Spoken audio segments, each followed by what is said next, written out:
welcome back to our YouTube channel. In today's video, we are going to learn how to dark mode TikTok. Let's begin with the tutorial. Firstly, open your TikTok app. Then after, at the bottom, you can see the option of profile. Tap on it. There you can see the option of three dot icon on your top right corner.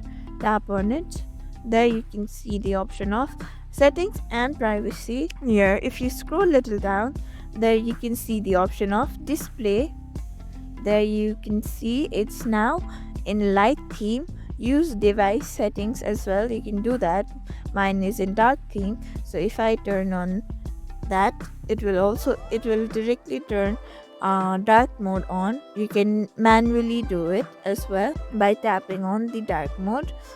Thank you for watching this video. Make sure you like, share and subscribe to our YouTube channel for more such content.